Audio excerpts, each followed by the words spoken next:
What up guys, Payne here once again and welcome back to another episode of my Swansea career on FIFA 14 Next Gen. Before we crack on, do excuse my voice guys, I think I'm going to lose it eventually, it's coming.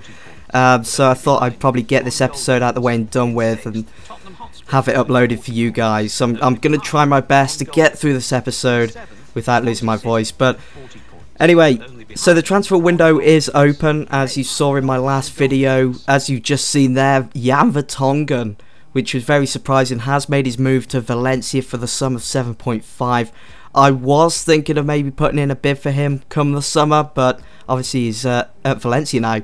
Also in the last episode you saw me offer a pre-contract to Danny Rose from Tottenham, another Tottenham player, and he accepted. So all I had to do was accept, and now we just play the waiting game. We've got to get the season out of the way and done with, and then come July the 1st, Danny Rose, I was going to say Danny Welbeck then, Danny Rose will be a Swansea player in that left back position. Let's just go through our squad report of how players are progressing this season, how they're developing, and just look at Eric Dier, a player that I brought in the summer. It's not looking too good for him at the moment. That's probably because I am actually playing him out of position. I have been playing him in central midfield alongside Tom Huddleston, or filling in sometimes for Huddleston if he's lacking fitness for a game. I mean, as it stands with the current situation with our centre-halves, I don't see a position for Eric Dier there at the moment. Simply because I think Joel Matip and Ashley Williams are doing a grand job, and I'd hate to upset that. But Eric Dier is still young, he's still got loads of room for improvement. We've always got next season and maybe the season after that. Moving on anyway, in the last episode as well, you saw me putting an offer for Alexander Lacazette from Olympique Lyon, the French side. I did offer him a contract, tried to bring it down a little bit, but he did counter offer and come back and said, no, if you want me to play for Swansea, you're going to have to give me 40 grand a week for 3 years. And, you know, I was happy to give him that because I want to freshen up our attack. As you know, Michu is out for 7 months, could even miss the start of next season. And then we've only really got Rory Donnelly and Bonnie for our strike force. So if one of those players gets injured, we're screwed. So bringing in Lacazette, I think is a good deal. Plus we got him for a bit of a bargain as well, 2.4 million, not too bad, decent player, and he's still at a young age. And of course, as you're seeing right now, he agreed to my terms, so it is confirmed. Alexander Lacazette is now a new Swansea player. So I'm kind of looking forward to actually using him, especially for the remainder of the season. We've only got one more half to go, and it's pretty much the final sprint. And I think bringing in someone like Lacazette, someone that's flamboyant, could bring that extra spring in our step to the club for that final run, trying for Champions League football for next season. Now you're probably wondering, well, that's it for Swansea in the January transfer window. They're not going to sign any more players. They've spent all their cash. That's it. Might as well shut the transfer window now, get it out of the way and done with. Well, don't go anywhere just yet, because deadline day is coming up. Also, numbers, they seem to be a bit of a huge part nowadays. I gave the number 21 to Alexander Lacazette. I thought that's kind of the perfect number for Lacazette. Kind of suits him, so I gave him the number 21. Also, as you've just seen as well, there was an offer for Andros Townsend. I only signed him in the summer. He's only been at Swansea for a couple of months. It was from the Italian side Sampdoria for the sum of 4.3 million. We could have made a profit on Townsend there, as I only got him for 2 million in the summer. But Townsend, he's proven himself so far this season. He's proven to be a bit of a key player in this side. So I think getting rid of him would have been silly. As you're seeing as well, we had a fixture in the Premier League. Can Swansea continue on their run? That's exactly what we did. We beat Reading 2-0 away from home, and it was that man Bonnie again getting on the score sheet twice. It was just unfortunate he couldn't have grabbed himself another hat-trick this season. And performances like that is going to, of course, attract the big clubs. Arsenal in the headlines, as they are apparently in talks with Swansea City over Bonnie, trying to get him to the Emirates before the transfer window slammed shut January the 31st. Would I accept or would I reject? It all depends on how much I'm actually offered for Bonnie. And it also looks like Danny Welbeck was linked with a move to Southampton, but he rejected. Of course, as soon as that article was in the newspaper, Arsenal put in an offer for Bonnie for £17.5 million. His value is 14. It was a decent offer, but the question is, why would I sell to a rival club at this stage of the season? 22 games played, we're in 6th, level on points with Tottenham and City, with 4 points behind Arsenal. Why would I sell to Arsenal at this stage? I mean, Bonnie could be the deciding factor of whether, because we've got to play Arsenal soon in the league as well as the FA Cup. You'll see that game later on in this video, the FA Cup game that is. So yeah, Bonnie could be the deciding factor in those games, especially the Premier League game. That's more important to me at the moment than the FA Cup. So it was a no from me. Anyway, our next game in the Premier League against Watford. What more can I say? Wilfred Bonnie on the score sheet yet again. 1-0 up against Watford, and we was looking for our second goal of the game before half time. Tom Huddleston put Watford's centre half Rochers under pressure, stole the ball eventually and just slotted that under the goalkeeper's arms, rolling the ball across the ground. I love goals like that. So Swansea found themselves 2-0 up against Watford before half time. Surely it would have an effect on team morale for Watford. And in the second half, we was just passing the ball around like Bayern Munich or Barcelona. So fluid, just having fun, and hopefully it would just pay off and we would be winners and get those 3 points. The main thing that I'm focused on for this season. And Lacazette, debut game, debut goal, 3-0.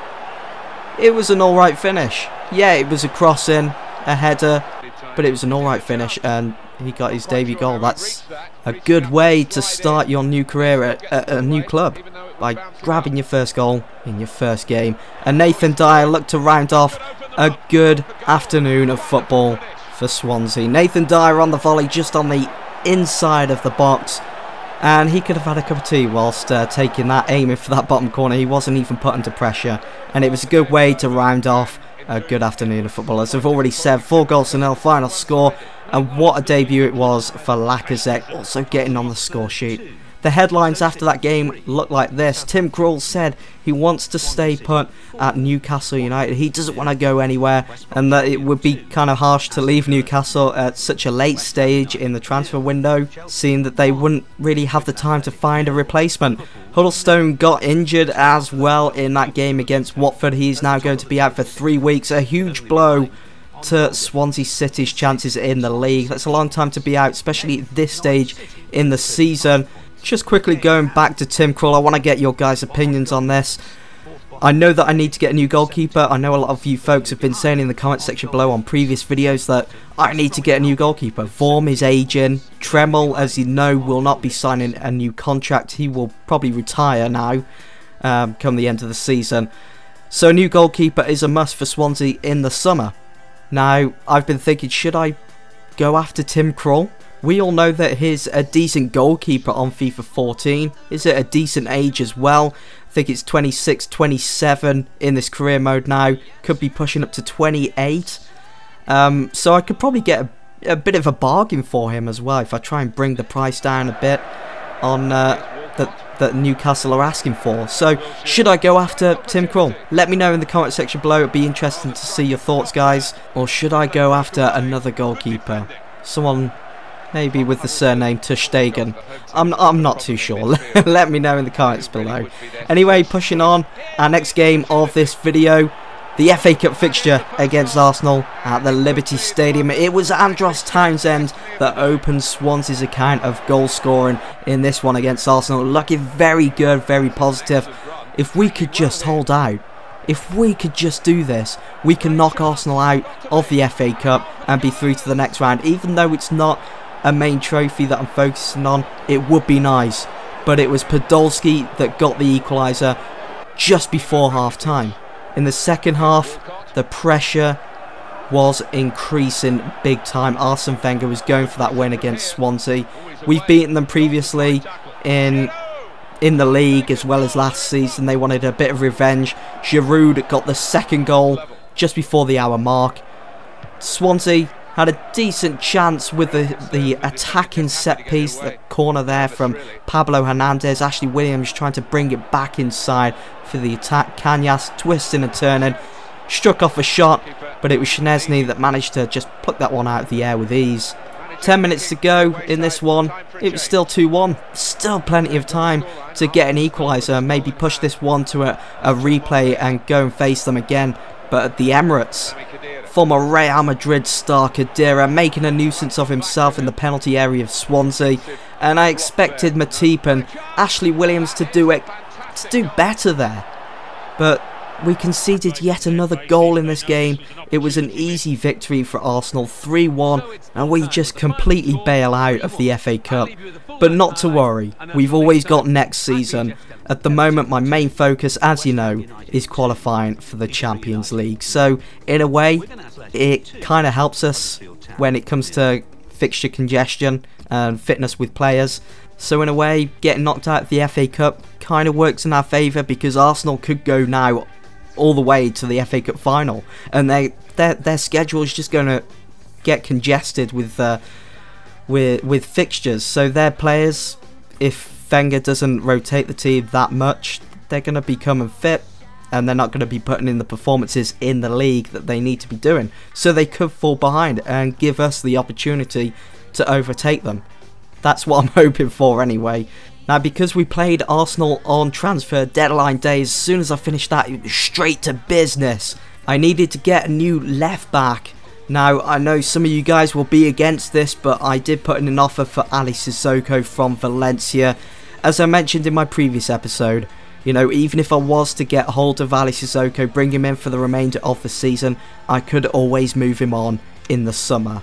And of course replace him with another left back. It all depends on how he performs really when he does make his move to Swansea. Also as well, I managed to get Ruben Ferreira on a pre-contract, so he will also be joining Swansea July the 1st. That is the date when Danny Rose comes as well. And now going back to Sissoko, Valencia did accept my offer. And how about this, right? His value is 6 million. I managed to bring that down to 2.5 million. What a bargain. All I had to do was offer him a contract, of course. That's how this works on FIFA. But as it stood, I didn't have the funds, so I had to go and do a bit of tweaking here and there with my transfer wage budget so we could hit that 60,000 mark. I mean, 60,000 a week, that's how much Sissoko will be on for 3 years. Set that to important first team player. With 5 hours remaining, Sissoko comes back and he declines the offer. That's probably because I didn't even offer him a squad role, so I had to then go back to it. And I offered him important first team player because I want to be rotating him for the remainder of this season with Neil Taylor. There wasn't long remaining, and eventually Sissoko did come back and accept my contract offer. All I had to do was accept him. Of course I was going to do it. Swansea are in desperate need for backup in that left back position, so he was a bargain and I managed to pull it off. So Sissoko, new Swansea player. With just 2 hours remaining of the transfer window, £145 million had already been spent. Some big deals have happened. Neuer from Bayern Munich to Real Madrid, Christian Benteke from Villa to Spurs, and Juan Mata to Barcelona. Anyway guys, that is the end of this episode. I do hope that you've all enjoyed and will join me for the next one. I'll see you all soon. Thanks for watching.